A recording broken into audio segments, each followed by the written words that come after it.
નમસ્કાર મારા વાલા વિદ્યાર્થી મિત્રો, સ્વાગત છે તમારું। આજે મિત્રો વાત કરીશું ધોરણ 8ની અંદર આપણી એનએમએમએસની જે પરીક્ષા લેવામાં આવેલી છે તેમાં મિત્રો પ્રશ્ન નંબર 1 થી ને 100 સુધીના પ્રશ્નોનું સોલ્યુશન બનાવીને આપણે અલગથી વિડીયો બનાવેલો છે। જોવાનું બાકી છે તો ચેનલના પ્લેલિસ્ટમાં જઈને જોઈ શકો છો। તો મિત્રો આપણે આજે 101 થી તમારા 180 સુધીના જે પ્રશ્નો છે તેનું સોલ્યુશન કરીશું। વિડીયોને મિત્રો શરૂઆતથી અંત સુધી જોવાનું પણ ન ચૂકતા। તો ચાલો વિદ્યાર્થી મિત્રો આપણે વિડીયોની શરૂઆત કરીએ। તેના પહેલાં તમે ખાસ ચેનલમાં નવા છો તો મારા વાલા વિદ્યાર્થી મિત્રો ચેનલને અવશ્ય સબસ્ક્રાઇબ કરી વિડીયોને લાઇક અને શેર કરવાનું ન ભૂલતા, જેથી કરી અમે તમારા સુધી ધોરણ 8ના મિત્રો તમામ વિષયના સ્વાધ્યાયન પોથી અને તમારા જે પેપરો આવી રહ્યા છે વાર્ષિક પરીક્ષાના તેનું પણ સોલ્યુશન મોકલી શકીએ। મિત્રો 101 પ્રશ્ન આપેલો છે। નીચેની આકૃતિનું અવલોકન કરી આકૃતિને અનુરૂપ જવાબ પસંદ કરો।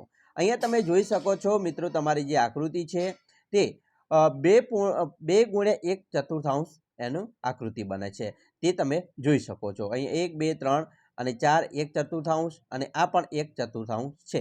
તેમાં બે ભાગ કેવા છે? રંગેલા છે। તો આ થશે 2.1 ચતુર્થાંશ। 102 માં છે જો એ લંબ બી હોય તો નીચેની આકૃતિમાં x નું મૂલ્ય શોધો। તો અહીંયા મિત્રો x નું મૂલ્ય છે આ બાજુ 50 અંશ હોય તો આ બાજુ x પણ 50 હશે, તો આપણો જવાબ આવશે 50 અંશ। 103 માં આવશે અઠવાડિયામાં ઐતિહાસિક સ્થળની મુલાકાત લેતા પ્રવાસીઓની સંખ્યા નીચેના કોષ્ટકમાં દર્શાવી છે। તો અહીંયા તમે પ્રવાસીઓની સંખ્યા જોઈ શકો છો। તો પ્રશ્ન આપણો છે કે સોમવારે અને શુક્રવારે મુલાકાત લેતા પ્રવાસીઓની સરાસરી શું છે? તો સોમવાર અને શુક્રવારની જ સરાસરી શોધવાની છે। સોમવારે 65 છે, શુક્રવારે 60 છે, તો બંનેની મિત્રો સરવાળો કેટલો થાય? તો તમે કહેશો 125। 125ને આપણે 2 વડે ભાગીએ તો જવાબ આવશે 62.5। તો જવાબ છે 62.5 ડી। 104 x ના 4 ગણા 14 નો સરવાળો 42 છે, તો આ વિધાન સમીકરણ સ્વરૂપે લખો।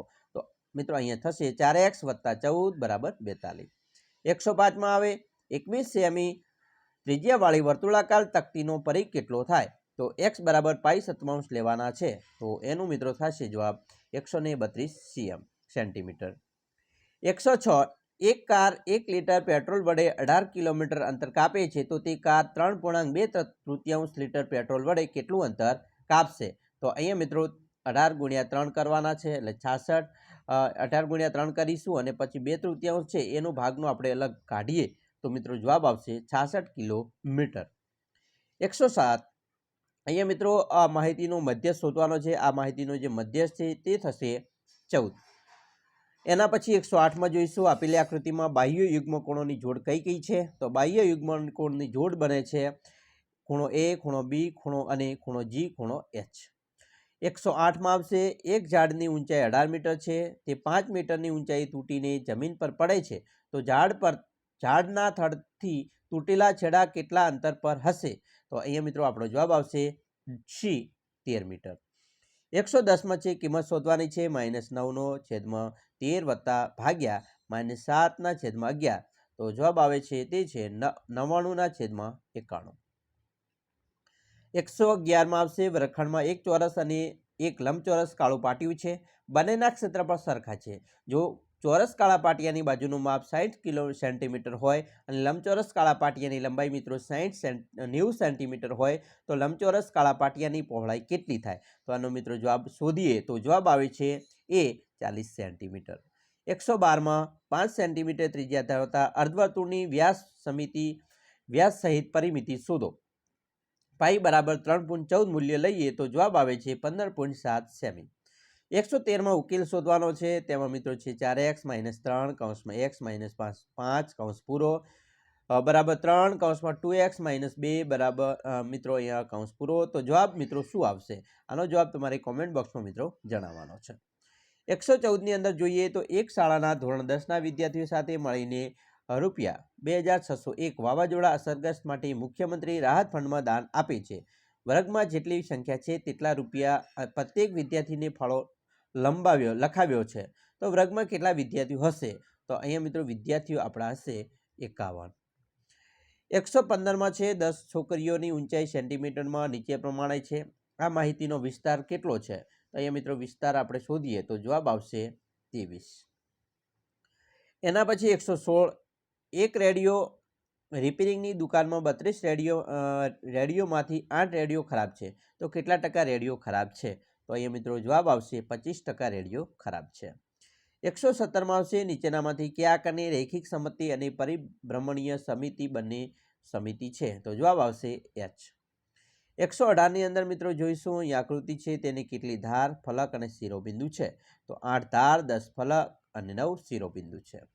119માં મિત્રો આપણો જે જવાબ આવે છે ગુણધર્મનો ઉપયોગ કરેલ છે આની અંદર, તો તેમાં ક્રમનો ગુણધર્મનો ઉપયોગ કરેલો છે. 120ની અંદર મિત્રો છે વર્ગમૂળ 40.96 બરાબર જવાબ આવશે 6.4. હવે 121મો પ્રશ્ન છે, મનુષ્યના શરીરની સૌથી મોટી ગ્રંથિ ખાલિયાનો સ્ત્રાવ કરે છે? તો પિત્તરસનો આવશે. 122 કીડીના ડંખમાં કયો એસિડ છે? તો ફોર્મિક એસિડ હોય છે.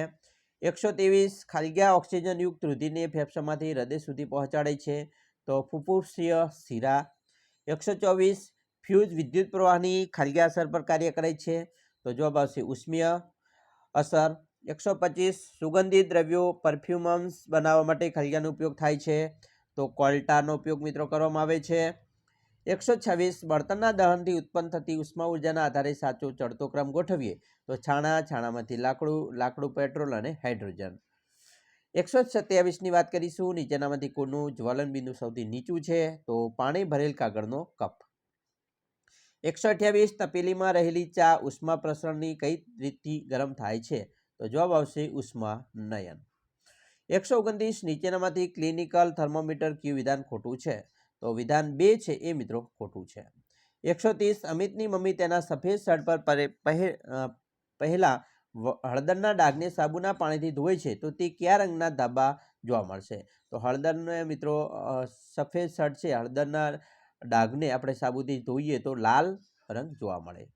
131 છે, દેવાંશી દોડની સ્પર્ધામાં થોડું અંતર કાપ્યા બાદ પગના સ્નાયુઓને ખેંચાણ અનુભવે છે, આવું શાથી થાય છે? કારણ કે મિત્રો જવાબમાં આવશે લેક્ટિક એસિડ ઉત્પન્ન થાય એટલા માટે. 132 પ્રશ્ન છે, વનસ્પતિમાં થતી બાષ્પોર્જનની ક્રિયામાં મારો રોલ મહત્વનો છે, તો બોલો હું કોણ? તો છે પર્ણરંધ્ર. 133 દોરીની લંબાઈ 1 મીટર લઈને બનાવેલ લોલકને 20 દોલને પૂર્ણ કરતા 42 સેકન્ડ લાગે તો તેનું આવર્તકાળ કેટલું થશે? તો જવાબ આવશે 2.1 સેકન્ડ. 134 છે, કાન, નાક, ગળાના ડૉક્ટર દર્દીઓને તપાસમાં શાનો ઉપયોગ કરે છે? તો અંતર્ગોળ અરીસાનો. 135 વેસ્ટ વોટર ટ્રીટમેન્ટ પ્લાન્ટમાં પ્રદૂષિત પાણી પર સૌપ્રથમ કઈ પ્રક્રિયા કરવામાં આવે છે? તો જવાબ આવશે બાર સ્ક્રીનમાંથી પસાર કરવામાં આવે છે. 136 ઘઉંમાં થતો અંગારીયો રોગ કયા સૂક્ષ્મજીવોને કારણે થાય છે? તો ફૂગ. 137 ભારતમાં વાહન ચલાવતી વખતે પેટ્રોલ તેમજ ડીઝલની બચત કેમ કરવી તેની સલાહ આપતી સંસ્થા કઈ? તો જવાબ આવશે PCRA. 138 આપણા પાચન માર્ગના કયા અંગમાં રસાંકુરો હોય છે? તો નાનું આંતરડામાં. 139મો પ્રશ્ન છે મિત્રો, જે વનસ્પતિઓ બીજી વનસ્પતિઓ દ્વારા બનાવેલ ખોરાકને પર નભે છે તો તેને શું કહેવાય? તો એને પરાવલંબી કહેવાય. 140મો પ્રશ્ન છે, હવામાં પાણીની વરાળના માપનને શું કહેવાય? તો તેને ભેજ કહેવાય. 141 ઘઉં અને ચણા જેવા ધાન્ય માટે કઈ ભૂમિ યોગ્ય ગણાય? તો ચીકણી અને ગોરાડુ ભૂમિ.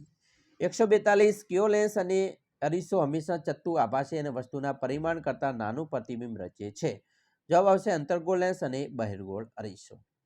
143 ઉષાના ઘરની શાળા સુધીનું અંતર 120 કિલોમીટર છે, તેને બસમાં ઘરની શાળા સુધી પહોંચતા 2 કલાક લાગે છે, તો બસની ઝડપ મિત્રો શોધીએ તો થાય છે 60 કિલોમીટર પ્રતિ કલાક. 144 કયા સજીવમાં અંતઃફલન થતું નથી? તો માછલીમાં. 145 હું પાચન માર્ગનો સૌથી પહેલો ભાગ છું, તો જવાબ આવશે જઠર. 146 નીચેનામાંથી વનસ્પતિનું પ્રજનન અંગ કયું છે? જવાબ આવશે પુષ્પ. 147 પદાર્થમાં રહેલો ખાટો સ્વાદ તેમાં રહેલા ખાલિયાને કારણે થાય છે, તો જવાબ આવશે એસિડ. 148 નીચેની પ્રક્રિયા પૂર્ણ કરો, હાઇડ્રોક્લોરિક એસિડ વત્તા સોડિયમ હાઇડ્રોક્સાઇડ રાસાયણિક પ્રક્રિયાથી સોડિયમ ક્લોરાઇડ અને પાણી બને. 149 કાગળની પટ્ટી પર ફૂંક મારતા પટ્ટી પરના ખાલિયામાં ઘટાડો થાય છે, તો દબાણમાં. 150 ભાવિનની ઉંમર 25 વર્ષની છે, તો તેના 1 મિનિટમાં નાડી દર આશરે કેટલો હશે? તો 72 થી 80. 151 નીચેનામાંથી કઈ જોડ સુસંગત નથી? તો સામાન્ય સુલભ સંસાધન ખનિજ તેલ એ નથી. 152 ગુજરાતમાં ઉર્જાના બિનપરંપરાગત સ્ત્રોત દ્વારા ઉર્જા મેળવવાના સ્થળના નામમાંથી અયોગ્ય નામ જણાવો. તો ગરમ પાણીના જરા દાંતીવાડામાં એ ખોટું છે. 153 ગુજરાતનો કયો પ્રદેશ લાંબા તારના કપાસના ઉત્પાદન માટે જાણીતો છે? તો મિત્રો આવશે કાનમ પ્રદેશ. 154 આવશે નીચે આપેલા દિલ્હી સલ્તનત શાસનકાળ આપેલ છે, તેમાં શાસનકાળને મિત્રો સાચી જોડ ઓળખવાની છે. તો સૌપ્રથમ સૈયદ વંશ, તો તેમાં આવશે ઈસવીસન 1414 થી 1451. પછી ગુલાબ વંશમાં આવશે મિત્રો ઈસવીસન 1206 થી 1290. ખલજી વંશમાં આવશે 1290 થી 1320 અને તુગલક વંશ 1320 થી 1414. જવાબ આવશે સી. 155 ભારતીય ઐતિહાસિક વારસામાંથી નીચે જણાવેલ કયા વારસાનો શિલ્પ સ્થાપત્ય વારસામાં સમાવેશ થતો નથી? તો પાટણના પટોળાનો. 156 તમારા ગામમાં ભૂમિ પ્રદૂષણ ઘટાડવા તમારે શું ન કરવું જોઈએ? તો જંતુનાશક દવાનો વધુમાં વધુ ઉપયોગ કરી કીટાણુઓનો નાશ કરવો એ ન કરવું જોઈએ. 157 ઈશિતા ભારતના ઠંડા રણના પ્રવાસે જવાની છે, તો તે કયા પ્રદેશમાં પ્રવાસી મુલાકાતે જવાની હશે? તો લદ્દાખ. 158 સલ્તનત શાસનકાળમાં 40 તુર્કી અમીરોના દળની રચના કયા નામે ઓળખવામાં આવે છે? તો ચહેલગાન. 159 ગુજરાતી કયા આદિકવિના પ્રભાતિયા જાણીતા છે? તો નરસિંહ મહેતા. 160 જ્યોતિએ સોલંકી વંશના શાસકોની યાદી તૈયાર કરી છે, તે યાદીમાં કઈ યાદી સાચી નથી? તો મૂળરાજ, ભીમદેવ, સિદ્ધરાજ જયસિંહ અને કુમારપાળ એ સાચી નથી. સાચી છે, બરાબર, યાદીમાં સાચી છે એવી છે તો સાચી છે, બરાબર, કારણ કે સોલંકી વંશના બધા શાસકો છે. 161 મુઘલ સામ્રાજ્ય સમયની રાજ્ય વ્યવસ્થા સંદર્ભે આપવામાં આવેલી જોડ પૈકી કઈ જોડ સાચી નથી? તો જાગીરનો વડો અધિકારી વાકિયા 20 કહેવાય એ ખોટું છે. 162 આવશે કોણાર્કના સૂર્યમંદિર સંદર્ભે આપેલી વિગતો પૈકી કઈ વિગત સાચી છે? મિત્રો આનો જવાબ તમારે કોમેન્ટ બોક્સમાં જણાવવાનો છે. 163 લેખક અને તેમની રચના સંદર્ભે આપવામાં આવેલી જોડ પૈકી કઈ જોડ સાચી છે? તો તુલસીદાસ વિનય પત્રિકા એ મિત્રો સાચી છે. 164 મહાસાગરના કવચને ખાલિયા કહેવામાં આવે? તો સીમા. 165 આયનાવરણ અને બાહ્યાવરણ જેવા બે પેટા વિભાગોમાં વહેંચવામાં આવેલું આવરણ એટલે ઉષ્માવરણ. 166 શાક, સાલ, લીમડો, શીશમ વગેરે જેવી કઠણ અને ઇમારતી લાકડું આપતી વનસ્પતિઓ પર સંશોધન કરવા માટે ભવ્યે કયા પ્રકારના જંગલોની મુલાકાત લેવી પડશે? તો જવાબ આવશે ઉષ્ણકટિબંધીય ખરાવ જંગલો. 167 વિધાનસભાના સભ્ય બનવા માટેની લાયકાતના સંદર્ભે કઈ બાબત સાચી નથી? તો મિત્રો તેમની ઉંમર 21 કે તેથી વધુ હોવી જોઈએ અને તે સરકારી સંસ્થામાં સવેતન હોદ્દો ધરાવતો હોવો જોઈએ એ બાબત સાચી નથી. 168 ભારતમાં સંધિ સેવાઓની શરૂઆત કરવાનો શ્રેય કયા ગવર્નર જનરલને જાય છે? તો કોર્નવાલિસ. 169 યુરોપના ગ્રીનલેન્ડમાંથી મળી આવતા ક્રાયોલેટ ખનિજનો સમાવેશ કયા પ્રકારના સંશોધનમાં કરવામાં આવે છે? તો જવાબ આવશે એકલ સંસાધન. 170 ભારતમાં આવેલ ખનિજ તેલના મુખ્ય ઉત્પાદક ક્ષેત્રમાં કોનો સમાવેશ કરવામાં આવે છે? તો અસમમાં દિગ્બોય અને મુંબઈમાં બોમ્બે હાઈ. 171 અંગ્રેજોના શાસનકાળમાં ભારતમાં કુલ્ટી, બુરહાનપુર અને ભદ્રાવતીમાં કયા ઉદ્યોગના કારખાના શરૂ કરવામાં આવ્યા હતા? જવાબ આવશે કાપડ ઉદ્યોગ. 172 આંધ્રના ભોજ તરીકે કોને ઓળખવામાં આવે છે? તો કૃષ્ણદેવરાય. 173ની વાત કરીએ મિત્રો, કાળા પેગોડા તરીકે ઓળખાતું રથ મંદિર એ તમિલનાડુ રાજ્યમાં આવેલું છે. 174માં અગ્નિકૃત ખડક એ બેસાલ્ટ અને જળકૃત ખડકમાં આવશે રેતાળ પથ્થર. 175 નીચેનામાંથી કયું મોસમી પવનનું ઉદાહરણ છે? તો આવશે જવાબ નૈઋત્યના પવનો. અહીંયા મિત્રો જે સંકેત છે શું દર્શાવે છે? તો નો યુટર્ન, આવું બતાવે તો યુટર્ન, આમ છે તો પ્રતિબંધ છે, નો યુટર્ન. 177 વિશ્વ ગ્રાહક દિન તરીકે ઉજવવામાં આવે છે 15 માર્ચને. 178 સ્ટોરેજ બેટરી બનાવવાનું કયું ખનિજ ઉપયોગી છે? તો સીસુ. 179 નીચેનામાંથી કયું દુર્લભ સંસાધન છે? તો ક્રાયોલિટ. અને 180 ડચ તો મછલીપટ્ટનમ, ડેનિશ તો શ્રીરામપુર કોઠીઓ સ્થાપી હતી. તો આ મિત્રો તમારા પ્રશ્નપત્રની વાત કરી.